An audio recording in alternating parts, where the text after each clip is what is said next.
Now this affects a portion of the county, but it's significant enough that we need to use all avenues to be able to get this information out.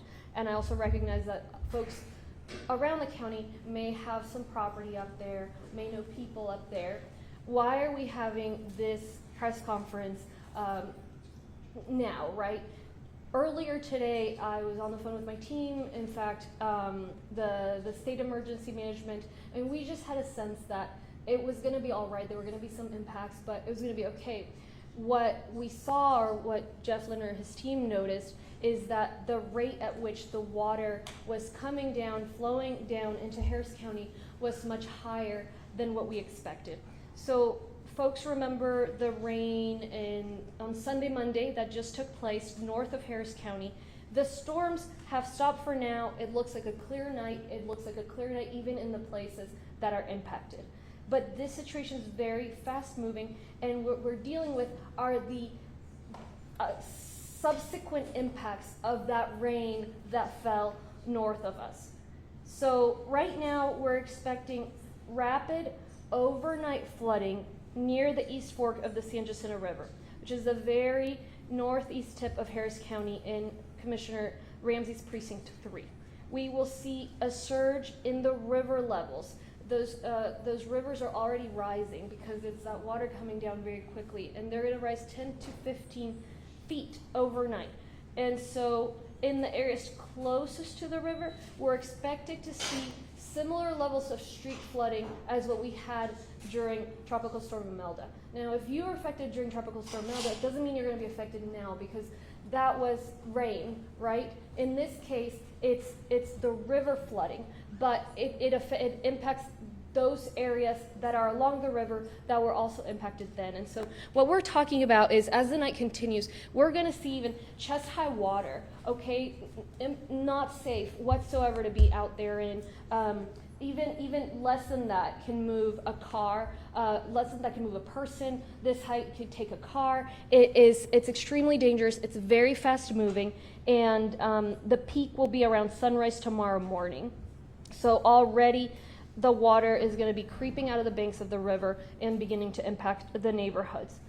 Because of that ongoing risk for flooding, I am asking that folks who live along the east bank of the San Jacinto River, but especially the low-lying subdivisions along that area, in particular Northwood Country Estates, River Terrace, Cypress Point, Kingwood area, or the commons of Lake Houston, as well as Idle Glen subdivisions in Idlewood.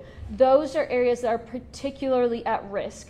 And so I want to make sure that anybody that lives alongside there, along the river, right? We're not talking about the entire neighborhood, because most of these neighborhoods, they actually continue further inland, and those folks are not going to have as significant impact. But the folks along the river, just a few blocks from the river, they need to be aware they're basically going to be trapped at home for 24 to 36 hours unless they have a boat. And so right now we need people in along that path, that east side of San Jacinto River, along the river, to really make that decision of whether they can leave or whether they're going to stay home for the next 24 to 36 hours.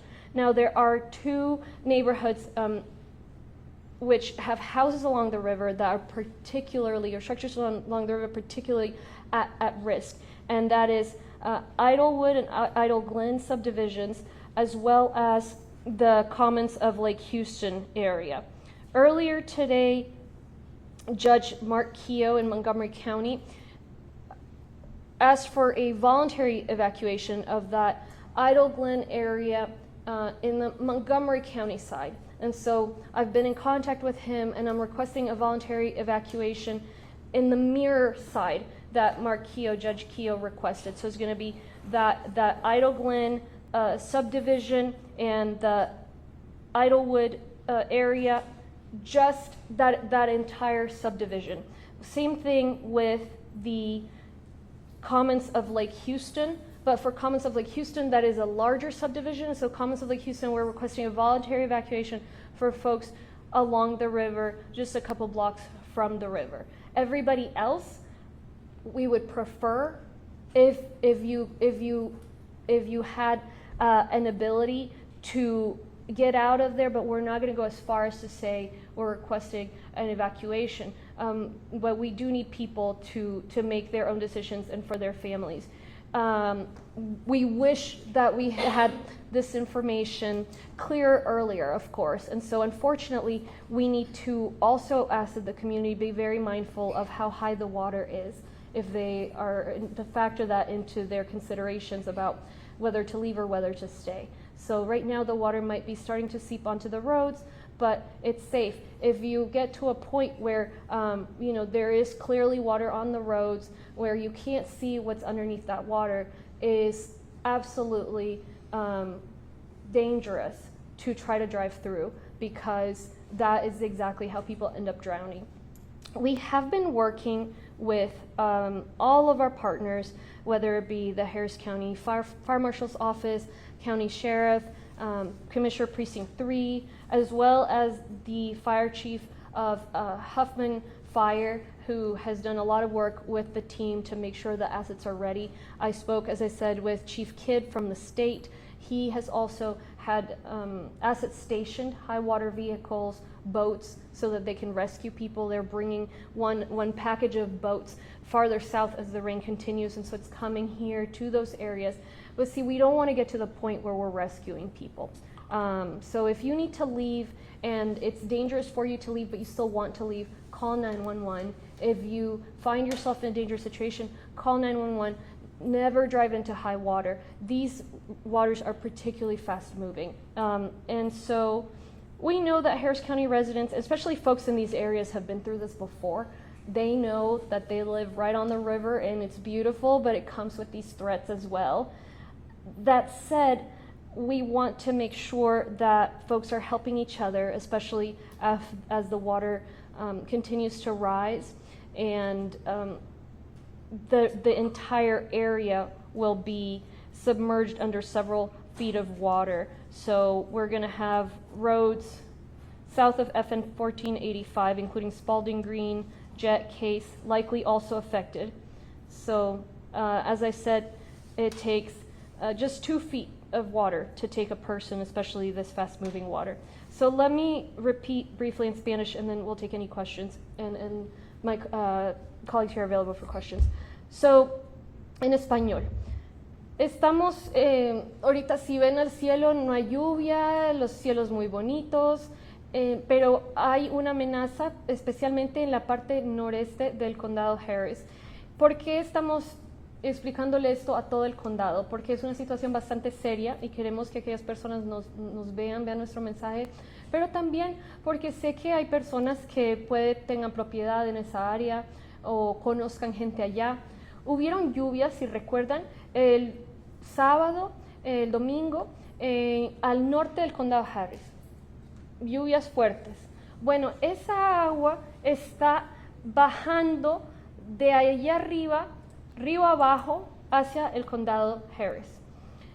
Nosotros esperábamos y habíamos predicho que el agua iba a llegar, bueno, bastante despacio, pero lo que nos hemos dado cuenta en las últimas horas es que realmente esa agua viene con gran velocidad, lo cual significa un riesgo alto, peligro para cualquier persona o automóvil que se encuentre ahí en su paso, pero también un riesgo alto de inundación en las casas y estructuras a lo largo de ese río. ¿Cuál río es?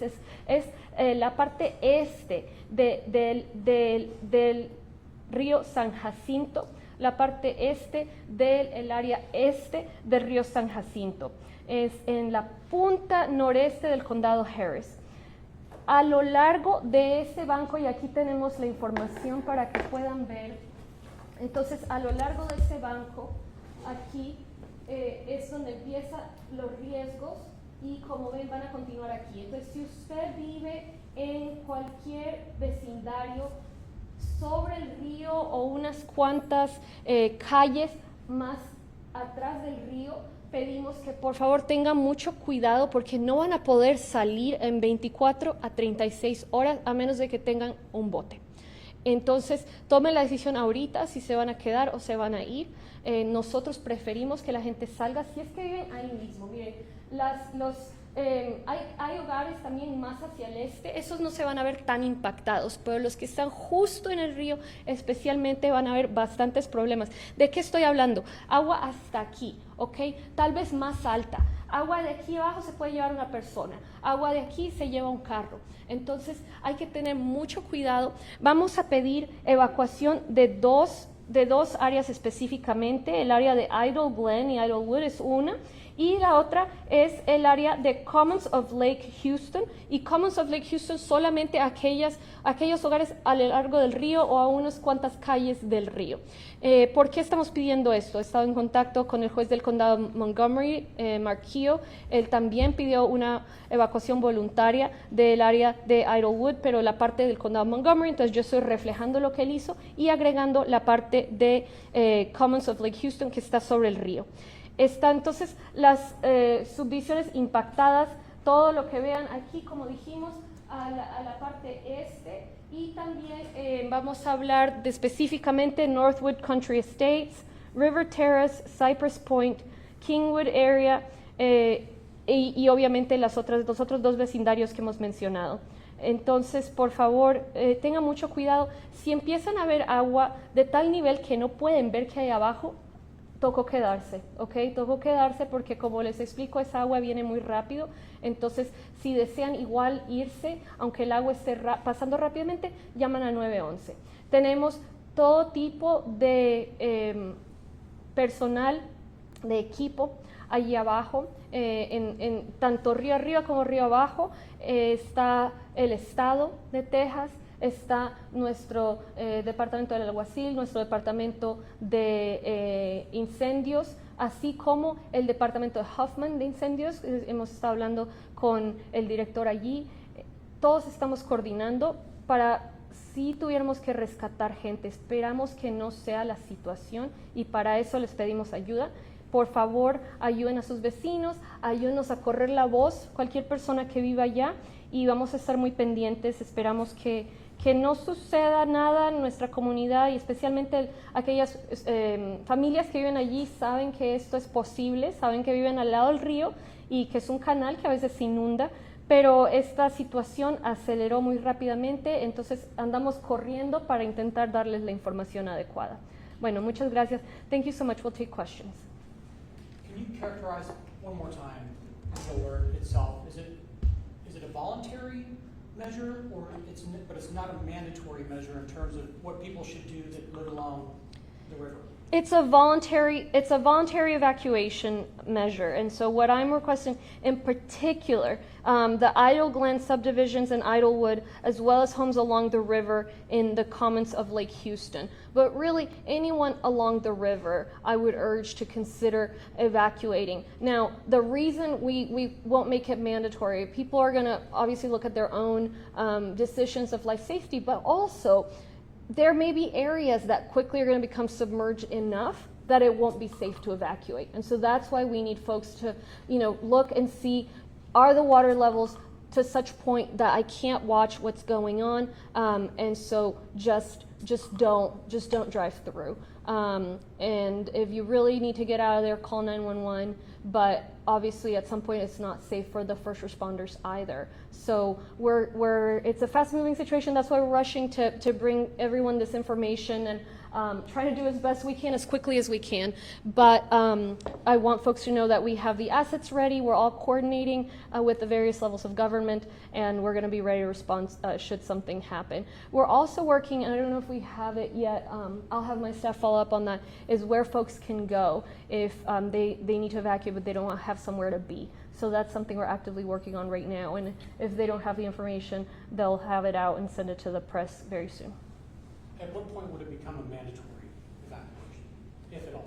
Yeah, it won't, because it's going to get, at that point, the more hours that go by, the higher the water's going to get. And we're talking 10 to 15 foot increase in the water level. So just imagine, it's very high water. You can't. I mean, at that point, we'd be ordering a mandatory evacuation via boat. That's all we could do. And obviously, we can't do that. So it's a fast-changing situation, and that's partly why we've made it voluntary. But we're really trying to get the message out there. Can you raise the map just a little bit and then point out again? I'll as you did earlier? let Jeff go over it again. So the areas we're concerned about are from Plum Grove and the Liberty Montgomery County line downstream into Harris County at 1485, and then continuing downstream to where it reaches the Loose Bayou confluence with Lake Houston. So the majority of this flooding is going to be along the river, and we mean along the river within a few blocks of the river.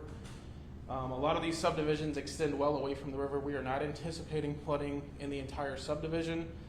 As the judge said, we are particularly concerned about the Idle Glen and Idlewood area. We do expect that entire subdivision to flood.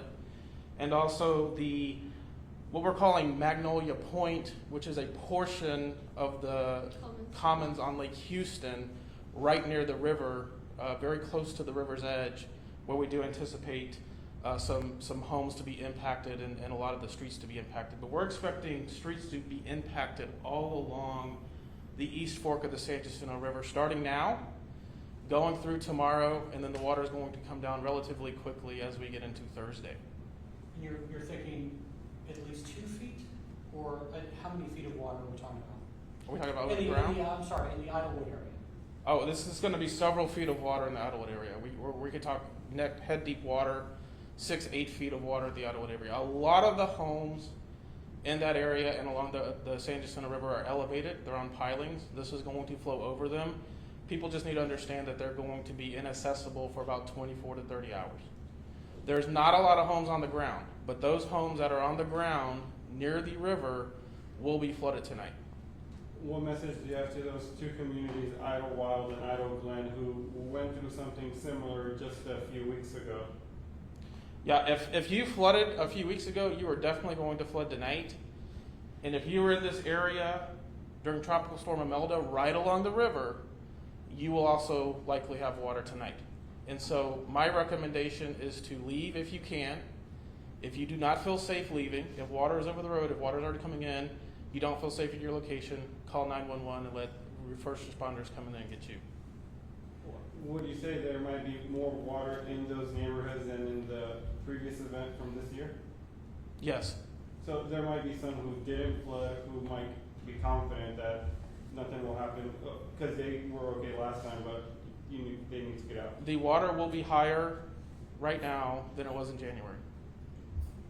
Judge Hidalgo, you were saying you're putting together a plan for a place for people to go. Where can they find that information? We're going to send it to the media and we'll put it on readyharris.org as soon as we have it. We're coordinating with the Red Cross, we're coordinating with our precinct and community partners, and obviously we want to do everything we possibly can with the short lead time that we've had for this. And so just to underscore the message here is the prepare to be basically trapped at home for 24 to 36 hours goes for everybody in that area right along the river. And your home will flood if it's not lifted message goes to those subdivisions, and of course it's going to be even higher. So it's certainly a dangerous situation, but it will be fine if people are able to really use their best judgment, and we have first responders ready to help. Would you mind paraphrasing in Spanish a little bit what Jeff said? El vecindario de Idlewild, Idle Glen, recibió mucha agua en enero, esta vez espera hasta más agua. Así es, esos vecindarios, Idlewood, Idle Glen y también el área Magnolia Point en The Commons and Lake Houston son áreas que se han inundado antes, inclusive durante Imelda, pero hoy día, esta noche, entrada a la mañana, especialmente a la madrugada, es cuando va a llegar el nivel más alto del agua. Vamos a ver cantidades del agua aún más altas de lo que hemos visto antes. Entonces, se trata de una altura por ahí hasta aquí. Así que cualquier estructura, cualquier casa que no esté elevada, que esté sobre el piso, se va a inundar. Y las otras estructuras, bueno, significa que no vamos a poder salir, no van a poder salir estas personas en un día, día y medio. En cuanto a la demás gente que está a lo largo del río, que ha demostrado aquí el señor Lindner, bueno, esas son áreas a lo largo del río, no todo el vecindario, pero a lo largo del río va a haber bastante inundación, igual mismo nivel, que no van a poder salir si es si es que necesitan salir en 24 o 36 horas. Entonces, por eso decimos definitivamente en esos vecindarios y realmente todo el mundo a lo largo del río, por favor, consideren evacuar si es que les parece seguro. Tienen que ver, como viene bajando el agua, deben ver en su vecindario dónde va el agua. Si no ha llegado, está bajita, ok. Si ha subido, les tocó quedarse y hay que llamar al 911 si tienen algún reto. Thank you, guys. Just one more Yeah, question. yes. Are you making any announcements to local school districts, maybe like New Caney, as to what they should do tomorrow or tonight? They usually they chat and they make a determination in the early hours of the morning, and so we'll be there. Our staff will be there to support with that decision, give them all the information. But I certainly wouldn't want to get in front of them before they deliberate. Anything to add?